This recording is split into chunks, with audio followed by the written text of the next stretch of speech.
तो चलिए आज हम करेंगे क्लास 10th मैथ्स सर्कल का एक इंपॉर्टेंट क्वेश्चन। क्वेश्चन में हमसे कहा गया है एक सर्कल है, इस सर्कल के एक्सटीरियर पर एक पॉइंट है P।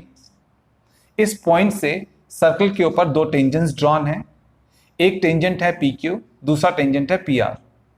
इन दोनों टेंजेंट्स के बीच पर यहां पर एंगल बन रहा है 120 डिग्री। ठीक है, इन दोनों टेंजेंट्स के बीच में यहां पर एंगल बन रहा है 120 डिग्री। तो हमने ये प्रूव करना है कि जो ट्वाइस ऑफ PQ होगा ना वो इक्वल्स टू PO होगा। तो हमने प्रूव करना है कि ट्वाइस ऑफ PQ PO के इक्वल होगा, वहां पर वो हमको गिवन है। ठीक है, तो चलिए सॉल्यूशन स्टार्ट करते हैं। अब देखो भाई, सबसे पहले हमने यहां पर क्या करना है, सबसे पहले हमने ये जो एक ट्राइंगल और जो ये दूसरा ट्राइंगल हमको दिखाई दे रहा है, हमने इस first triangle and second triangle को कॉन्ग्रुएंट प्रूव करना है। ठीक है, तो लिखते हैं in triangle POQ and triangle POR।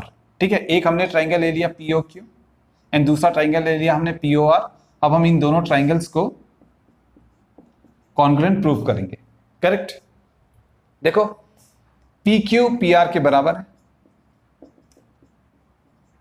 PQ जो है वो PR के बराबर है। क्यों बराबर है भाई? क्योंकि जब हम एक एक्सटीरियर पॉइंट से दो टेंजेंट्स ड्रॉन करते हैं तो दोनों का लेंथ इक्वल होता है ना, इसलिए ये दोनों ही टेंजेंट्स का लेंथ इक्वल होगा, इसलिए PQ PR के इक्वल होगा। तो लिखेंगे lengths of two tangents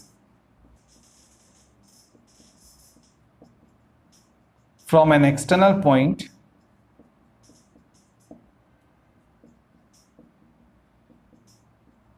are equal. Correct, तो यहां पर हमने लिख लिया कि ये दोनों टेंजेंट का लेंथ इक्वल होगा क्योंकि हमने एक एक्सटीरियर पॉइंट से इन दोनों टेंजेंट्स को ड्रॉन किया हुआ है। अब देखो ये दोनों टेंजेंट्स का लेंथ इक्वल है तो ये कॉमन है, इस ट्राइंगल में भी PO है, इस वाले ट्राइंगल में भी PO है और इस वाले ट्राइंगल में भी PO। दोनों ट्राइंगल में एक साइड है PO, तो PO के साथ में कॉमन हो जाएगा ना, PO इक्वल होंगे, कॉमन होगा, ये common side of the both triangle होगा। अब देखो हमें ये पता है कि OQ जो है वो OR के इक्वल होगा क्योंकि दोनों के दोनों क्या है, इक्वल रेडियाई, दोनों के दोनों रेडियस हैं तो दोनों इक्वल रेडियाई होंगे। तो OQ जो है वो OR के इक्वल होगा, इक्वल रेडियाई। करेक्ट, तो देखो इस ट्राइंगल के ये तीन साइड्स इस ट्राइंगल के इन तीन साइड्स के साथ में इक्वल है, तो दोनों ट्राइंगल तो हमारे साइड से कॉन्ग्रुएंट होंगे। ये दोनों ट्राइंगल्स बाय साइड कॉन्ग्रुएंट हो जाएंगे ना। तो हम लिखेंगे कि ट्राइंगल POQ कॉन्ग्रुएंट होगा ट्राइंगल POR के साथ में। ठीक है, बाय साइड क्राइटेरिया। करेक्ट, तो यहां पर दोनों ट्राइंगल्स को हमने कॉन्ग्रुएंट प्रूफ कर दिया, इसलिए ये दोनों एंगल्स भी इक्वल होंगे बाय सिंप्लिसिटी, क्योंकि जब दो ट्राइंगल्स कॉन्ग्रुएंट होते हैं तो उनके जो कॉरस्पॉन्डिंग एंगल्स होते हैं वो इक्वल होते हैं। तो ये दोनों कॉरस्पॉन्डिंग एंगल्स इक्वल होंगे तो एंगल 1 और एंगल 2 इक्वल होंगे, है ना। तो angle 1 is equal to angle 2 होगा बाय CPCT। करेक्ट, अब देखो एंगल 1 कितना होगा, एंगल 1 अब हो जाएगा हमारा, इसलिए एंगल 1 हमारा हो जाएगा हाफ ऑफ 120 डिग्री। ठीक है, ये पूरा एंगल कितने का है, 120 डिग्री का है, तो एंगल 1 और एंगल 2 बराबर है, इसलिए एंगल 1 जो है हाफ ऑफ 120 डिग्री हो जाएगा, जो कि आएगा 60 डिग्री। तो एंगल 1 हमारा आ गया 60 डिग्री का। ठीक है, करेक्ट। अब क्योंकि हमने एंगल 1 को 60 डिग्री का यहां पर निकाल लिया है ना, एंगल 1 हमारा 60 डिग्री का यहां पर आ चुका है। करेक्ट, अब हम चलते हैं इस ट्राइंगल पर। अब हम इस ट्राइंगल में क्या करेंगे, ट्रिग्नोमेट्री अप्लाई करेंगे। तो हम चलते हैं ट्राइंगल OPQ में या POQ, कुछ भी बोल लो। हाँ, तो चलते हैं, चलो लिखते हैं इन ट्राइंगल POQ, लिखते हैं in right triangle POQ।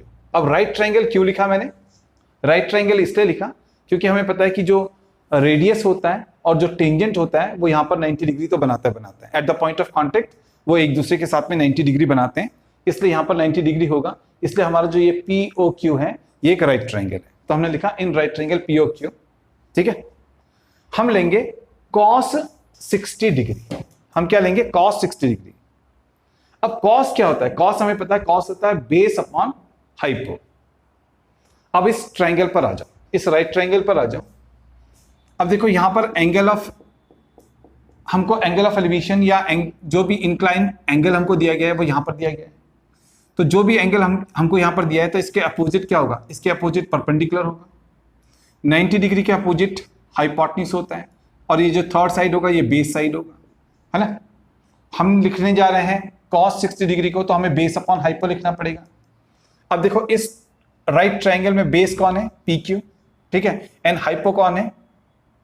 OP, है ना। तो हम इनको लिखेंगे ना। तो cos 60 डिग्री बेस हम लेंगे PQ को, तो बेस की जगह पर आएगा PQ, एंड हाइपो हमारा क्या होगा? हाइपो हमारा होगा ये 90 डिग्री के अपोजिट जो साइड है PO, ठीक है, इसको हम यहां पर लेंगे PO, ठीक है, ये PO है। अब देखो यहां पर है cos 60 डिग्री, और हमें पता है कि cos 60 डिग्री होता है 1/2, ठीक है, एंड यहां की तरफ को हमारे पास में PQ अपॉन PO तो है ही है ना, करेक्ट। अब हम क्या करेंगे? क्रॉस मल्टीप्लाई करेंगे ऐसे, तो PO बन जाए, यहां पर हो जाएगा PO, ठीक है, एंड 2 इंटू PQ हो जाएगा 2PQ। तो यहां पर हमारे पास में आ गया कि जो PO है वो ट्वाइस ऑफ PQ होगा, और यही तो हमने प्रूव करना है कि PO जो है ट्वाइस ऑफ PQ होगा, जो कि यहां पर हमने प्रूव कर दिया। तो यह आ गया हमारे इस क्वेश्चन का फाइनल आंसर, ठीक है, तो हेंस प्रूव्ड, और ये आ गया हमारे इस क्वेश्चन का फाइनल आंसर।